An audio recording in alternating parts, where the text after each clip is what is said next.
जो हम रोजमर्रा की जिंदगी में जीवन में देखते हैं, अपना टीवी ऑन चालू करते हैं तो आप न्यूज चैनल चालू करेंगे तो इतने मिनट में इतने news, breaking news, minimum time maximum news, minimum time maximum advertisement.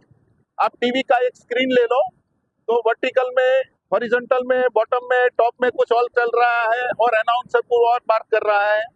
Breaking news का म्यूजिक जो है इतना हार्ड है कि आम आदमी को न्यूज से नहीं पर उसकी आवाज से ही बीपी हो जाए। क्या हम ये न्यूज ब्रॉडकास्टिंग का जो प्रणाली है उसमें कोई चेंज नहीं चाहेंगे? क्या हम इतने सहनशील हो गए हैं? क्योंकि सहनशीलता हमारा धर्म है। हम जितना सहन कर लेते हैं इतना सामान्य कंट्रीज के लोग नहीं करते हैं। वो बहुत जल्दी वो एक दूसरे को स्यू भी करते हैं, आंखें घूर के देख भी नहीं सकते हैं वहां पे। तो हम ऐसा ही भारत चाहते हैं, संवेदनशील भारत, कि वो छोटी बातों को भी, जो रोजमर्रा की बातें हैं, आपने टीवी चालू किया, आप कोई डॉक्यूमेंट्री देख रहे हैं, फिल्म देख रहे हैं या कोई छोटा सा प्रोग्राम देख रहे हैं, तो उसमें अंतराल जो आता है 2 मिनट का है, ऐसा हम नंबरिंग के बाद देखते हैं। पर वो 2 मिनट का नंबरिंग पहनने से पहले तो 4-5 मिनट का ऐड आता है। क्या ये सही तरीका है?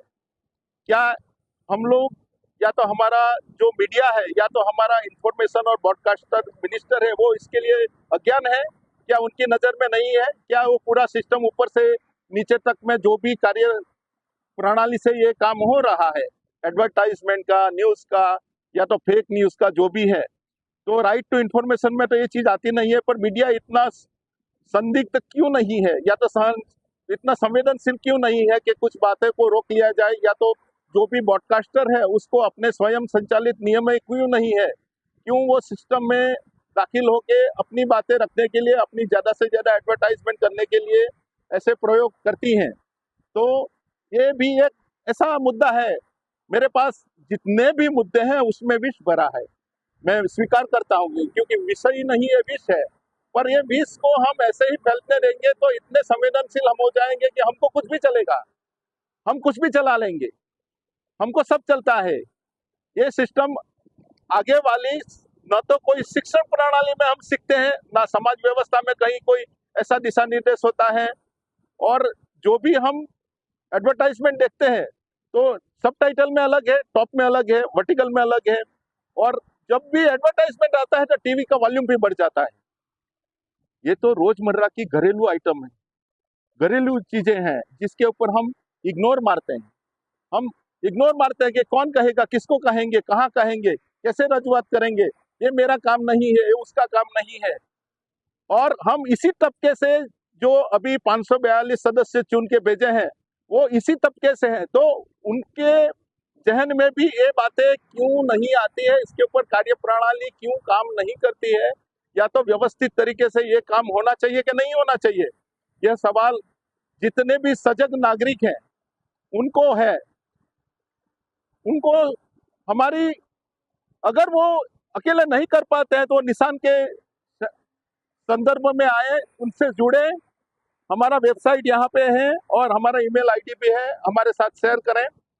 और मैं हर एक जिला के अंदर 10,000 स्वयं सेवक इसीलिए रखना चाहता हूं ताकि ये कार्य प्रणाली को जितनी हो सके जल्दी विद इन 3 इयर्स में लागू हो, ताकि इसमें प्रशिक्षित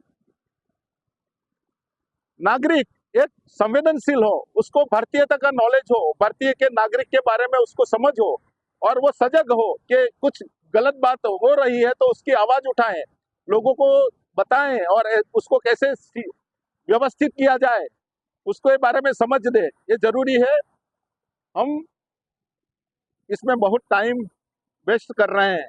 मेरा ये पैदल चलने का चिखली से दिल्ली तक का प्रोग्राम जो है वो 25/9 को पूरा हो जाएगा, और मैं तुरंत ही निशान के जितने भी मेरे साथ में जुड़ेंगे वो सभी को लेके एक डेमोक्रेटिक संघ का निर्माण करने की सोच रहा हूं।